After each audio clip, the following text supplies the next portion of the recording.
कौन कहता है कि आसमान में सुराग नहीं होता, एक पत्थर सो तबीयत से ऊंचा लो यारो। जय हिंद, नमस्कार साथियों। दोस्तों, आज इस वीडियो के अंदर अपन समझने वाले हैं बिजोलिया किसान आंदोलन के बारे में। अगर आपने राजस्थान का इतिहास बहुत ही अच्छी तरीके से पढ़ा है तो आपने किसान आंदोलन का नाम तो सुना ही होगा, और जिसमें सबसे फेमस और चर्चित किसान आंदोलन था बिजोलिया किसान आंदोलन। बिजोलिया उस समय राजस्थान में ए श्रेणी का ठिकाना था, जो वर्तमान में भीलवाड़ा जिले के अंदर आता था। बिजोलिया की जो जागीर थी वो अशोक परमार को दी थी राणा सांगा ने, जो ऊपर माल के नाम से जाना जाता है। बिजोलिया किसान आंदोलन 3 चरणों में कंप्लीट हुआ था। पहला चरण था दोस्तों 1897 से 1915, दूसरा 1915 से 1923, 1923 से 1941, यानी 1897 से यह किसान आंदोलन प्रारंभ हुआ और 1941 तक चला था बिजोलिया किसान आंदोलन। और दूसरी बात कि किसान आंदोलन क्यों हुआ, आखिर क्या कारण था जो किसानों ने सरकार के विरुद्ध आंदोलन किए। वर्तमान में भी किसान आंदोलन हुआ तो उसका भी एक कारण था कि सरकार नए कृषि कानून के नियम ला रही थी, वो किसानों को पसंद नहीं थे, इसीलिए उन्होंने आंदोलन किए। लेकिन इनका जो आंदोलन करने का जो मेन उद्देश्य था वो 84 प्रकार के कर लिए जाते थे। सरकार किसानों से 84 प्रकार के कर वसूल रही थी, बल्कि कर उस समय शासक था महाराजा फतेह सिंह और ठिकानेदार था कृष्ण सिंह। किसानों से 84 प्रकार के कर लिए जाते थे। उसमें से एक फेमस कर था लाटा कुत्ता पद्धति, मतलब खड़ी फसल की एवज में लिया जाने वाला कर। मान लीजिए किसी किसान का 10 बीघा खेत है, उसने मक्का बो रखा है। ठिकानेदार उसके खेत पे जाता, खेत पे जाने के बाद उसकी मक्का की फसल की बोली लगा देता कि 20 बोरी निकलेगी। अगर 20 बोरी निकली तो 20 बोरी मेरे और 5 बोरी तेरे, यानी उस 10 बीघा में से 20 बोरी तो ठिकानेदार को देनी पड़ती थी। उसमें मान लीजिए अगर 15 बोरी निकलती तो किसान को 5 बोरी अलग से लाके और ठिकानेदार को देनी पड़ती। इसीलिए किसानों की स्थिति बहुत ज्यादा खराब थी। तो किसानों ने फिर किसान आंदोलन का प्रारंभ किया। राजस्थान में पहला किसान आंदोलन शुरू था बिजोलिया किसान आंदोलन। बात है दोस्तों 1897 की। किसान इकट्ठे हुए थे। भीलवाड़ा जिले का एक गांव था गिरधारीपुरा नामक गांव।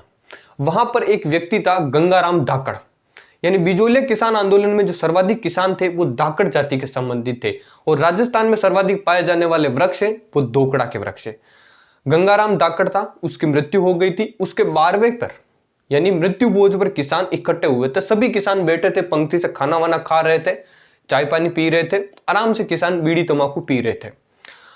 लेकिन किसानों को जो चेहरे थे ना वो बहुत ही ज्यादा उदास थे, क्योंकि उनके मन में किसी भी प्रकार का उत्साह नहीं था, क्योंकि ठिकानेदार हद से ज्यादा कर लिए जा रहा था। अब बात है दोस्तों, उस समय एक व्यक्ति आए थे वहां पर, साधु सीताराम।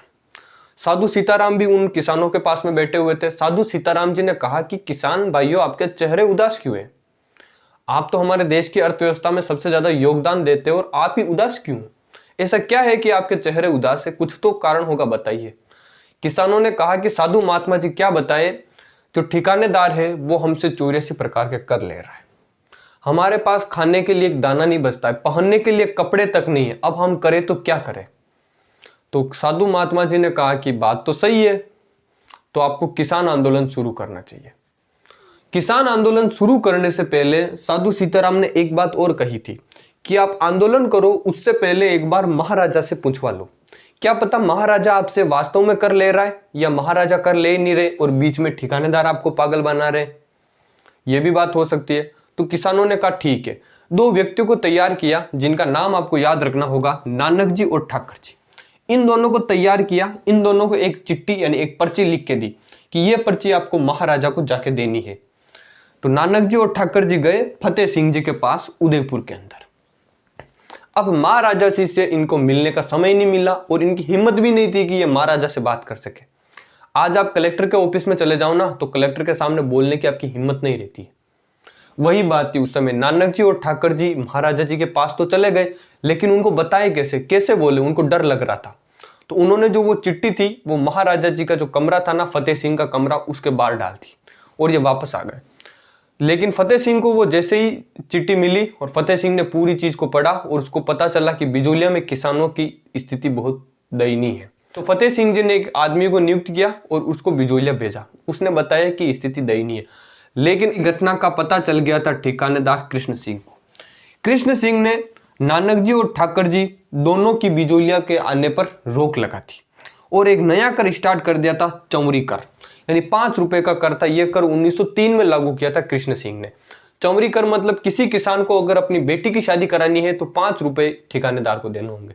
ऐसे करते करते किसानों ने लगभग 2 वर्ष तक अपनी बेटियों की शादी नहीं करवाई।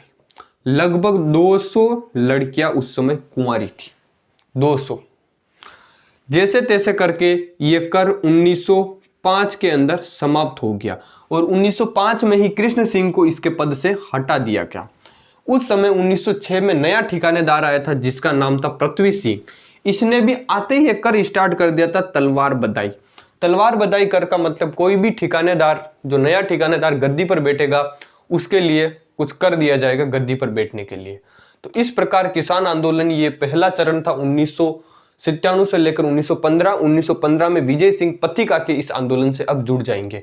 इस प्रकार किसान आंदोलन प्रारंभ हुआ और किसानों ने अपनी एकता दिखाई। आई होप साथियों आप इस वीडियो के अंदर समझे होंगे कि बिजोलिया किसान आंदोलन किस प्रकार प्रारंभ हुआ, इसका पहला चरण किस प्रकार कंप्लीट हुआ। जय हिंद, जय भारत साथियों।